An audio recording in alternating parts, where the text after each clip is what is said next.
صلی اللہ علی محمد وآلہ الطاہرین۔ دین کی ضرورت کیا ہے؟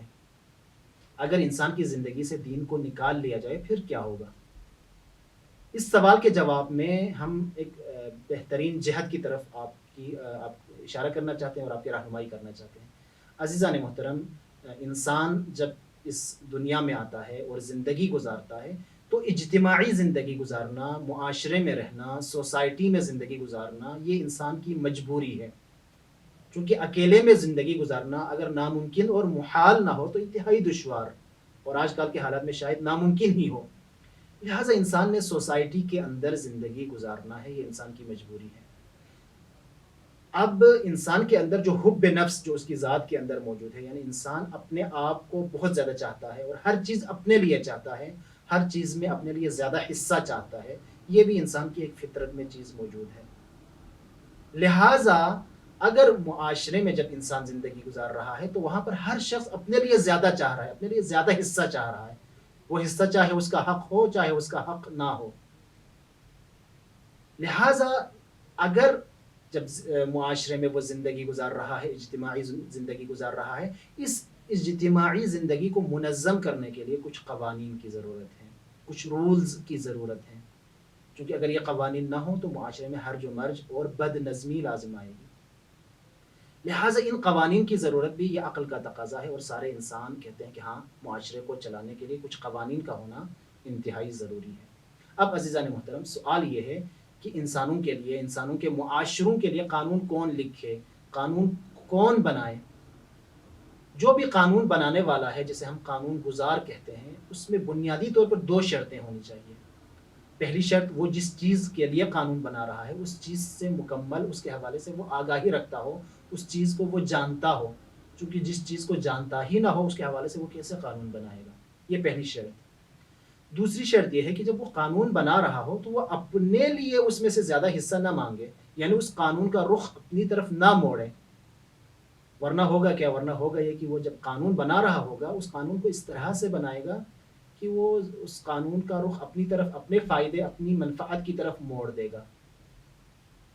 اب عزیزان محترم، جب انسانوں کے معاشروں کے لیے ہم نے قانون لکھنا ہے، قانون بنانا ہے، تو سوال یہ کہ قانون کون بنائے؟ عام انسانوں کی اگر ہم بات کریں تو ہر انسان کا علم محدود ہے، وہ خود انسان کے حوالے سے اور انسان کے تقاضوں کے حوالے سے، انسان کی حقیقت کے حوالے سے نہیں جانتا، اور اس حوالے سے اعتراف کیا ہے کہ انسان ابھی تک ایک مجہول حقیقت ہے، ایک ایسی پیچیدہ مخلوق ہے کہ جس کی حقیقت انسانوں نے ابھی تک کشف نہیں کیا۔ یہ پہلی بات۔ اور دوسری بات، خود تمام انسانوں میں یہ چیز موجود ہے کہ جب بھی وہ قانون لکھتا ہے، حب نفس کے تحت وہ قانون کا رخ اپنی طرف موڑنا چاہتے ہیں۔ بس اس کا مطلب کیا ہے؟ اس کا مطلب یہ ہے کہ خود انسان اپنے لیے ایک مکمل قانون نہیں بنا سکتا۔ اب راہ حل کیا ہے؟ بس ہم نے یہ کہا کہ انسان کے لیے معاشرے کے اندر زندگی گزارنا ضروری ہے، اور جب معاشرے میں زندگی گزار رہا ہو تو اس کے لیے قوانین کا ہونا ضروری ہے، رولز کا، لاز کا ہونا ضروری ہے۔ اب خود انسان جو لاز بنائے گا، رولز بنائے گا، وہ ہمیشہ ناقص ہوگا، اور دلیل بھی یہی ہے کہ دیکھیں انسانوں کے بنائے ہوئے جو رولز ہیں، لاز ہیں، قوانین ہیں، وہ ہر کچھ عرصے بعد اس میں تبدیلیاں آتی ہیں، اس میں ترمیمیں لگتی ہیں۔ یہ خود اس بات کی دلیل ہے کہ انسان کا بنایا ہوا قانون، انسان کے بنائے ہوئے قوانین ہمیشہ ناقص ہوتے ہیں، ان میں کمیاں کوتاہیاں ہوتی ہیں۔ راہ حل کیا ہے؟ راہ حل یہ ہے کہ وہ خالق، وہ مالک جس نے انسان کی تخلیق کی ہے، جو انسان کی حقیقت کو مکمل طور پر جانتی ہے، جو انسان کی تمام ضروریات کو جانتی ہے، اس ذات باری سے کہا جائے، اور وہ ذات ایسے غنی، یہ مطلق ذات ہے کہ وہ اپنے لیے کچھ بھی نہیں چاہتا، چونکہ وہ پہلے سے مکمل ذات ہے، اس کی ذات میں کوئی نقص نہیں ہے، وہ غنی ہے، وہ بے نیاز ہے۔ لہٰذا وہ ذات جو قانون بنائے گا وہ ایسا قانون ہوگا جس میں کوئی کمی نہیں ہوگی، کوئی کوتاہی نہیں ہوگی، کوئی نقص نہیں ہوگا، وہ ایک بہترین قانون ہوگا۔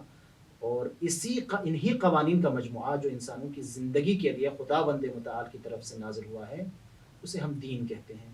دین یعنی انسانی زندگی کو منظم کرنے کے لیے خداوند متعال کی طرف سے نازل ہوا ایک ایسا مکمل اور بہترین پروگرام جو انسان کی دنیا کو بھی آباد کرے اور انسان کی آخرت کو بھی آباد کرے، اسی کو ہم دین کہتے ہیں۔ خداوند متعال کی درگاہ میں دعا ہے کہ کی وہ ذات باری ہمیں دین مبین اسلام کو سمجھنے، اس کی تعلیمات پر عمل کرنے کی توفیق عنایت فرمائے. ربنا تقبل منا